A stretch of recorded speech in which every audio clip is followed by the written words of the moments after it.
In preparing for the Introduction to Synthesis experiment, we're going to apply the skills that we learned about mise en place from Chemical Kitchen to this synthetic chemistry experiment. And so we've laid out all the materials and thought about all the steps that we're going to be preparing for. So for this experiment, we'll need the retort stand and clamp, we'll need the electrical stir plate and the magnetic stir bar. You'll need two different bits of glassware for the first few steps. That's both the 100 milliliter and the 50 milliliter conical flask. Weighing balance with spatula and weighing boats for dispensing solids. And the two chemicals involved in this experiment are citric acid and sodium benzoate. In order to prepare solutions, we'll be using water as a solvent, and so this water wash bottle can just be filled with tap water straight from your kitchen sink. And we'll be using a measuring cylinder to measure the volumes of the solvent.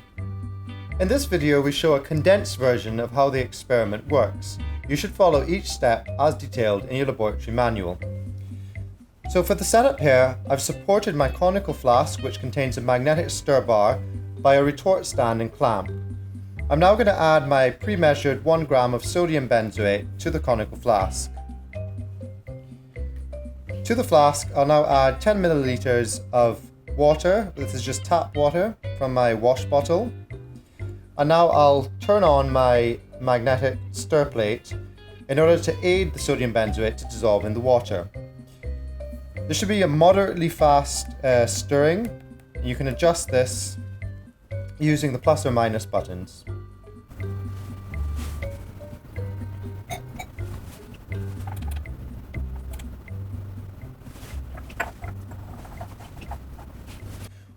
Whilst the sodium benzoate is dissolving, I'm now going to add my 1.33 grams approximately of citric acid to my conical flask. I'm going to prepare a solution again in water by adding 10 milliliters of water and simply swirling to dissolve the citric acid. Note, as we've mentioned before, you don't have to be super accurate with the weight as detailed in the lab manual. If you ended up weighing, for example, 1.35 grams of citric acid, it's just important to record exactly what you used in your lab eLab notebook.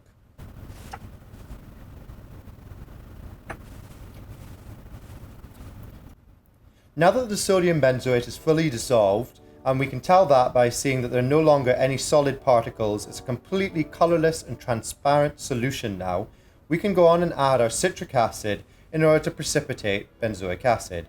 So carefully add the citric acid solution to the sodium benzoate solution, and we can see right away we get a solid white precipitate.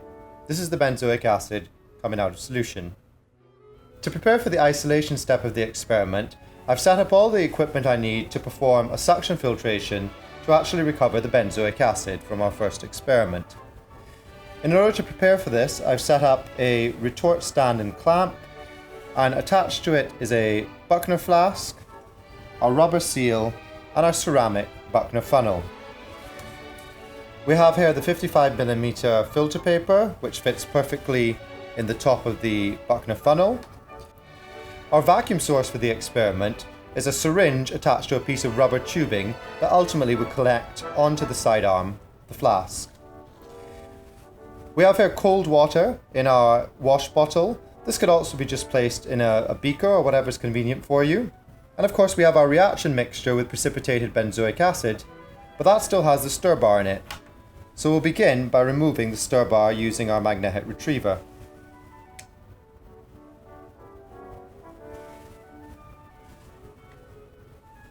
I'll continue to assemble our filtration setup, so I'll place the filter paper in the top of the funnel. I'm going to just wet using a little bit of water the filter paper, attach my vacuum source to the sidearm, and I'm going to apply a little bit of suction just by pulling on the plunger of the syringe to suck the water through and fit the filter paper in place.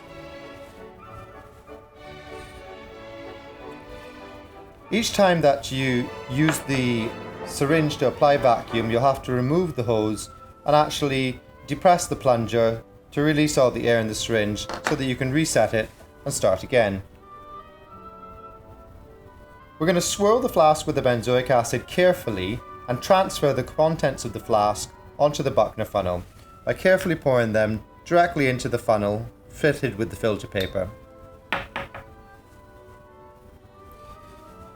Using the wash bottle, we're going to rinse the flask to get most of the residual benzoic acid washed down into the liquid, and again, with swirling, transfer the contents of the flask onto the funnel.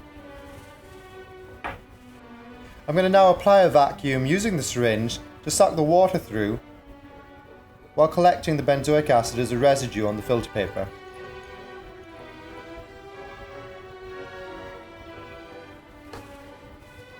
I'm going to wash once more with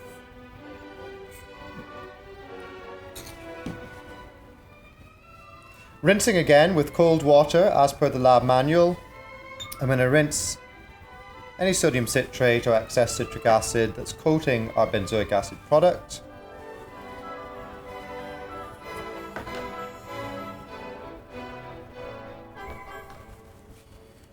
And again, applying vacuum, pulling the liquid through. We're now going to air dry the product by pulling a few syringe volumes full of air through the powder by once again attaching our hose and just pulling air through the powder to help get rid of the excess water. And you can repeat that 2 or 3 times. We're now going to isolate the material onto a pre-weighed weighing boat that I've tiered just by simply scraping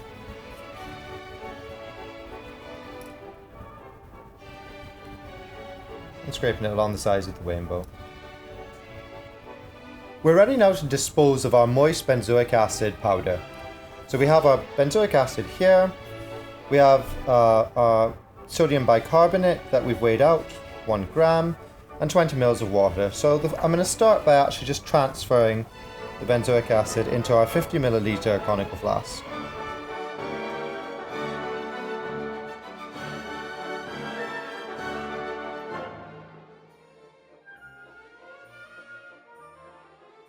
I'm now going to add 20 milliliters of water and carefully add my sodium bicarbonate powder.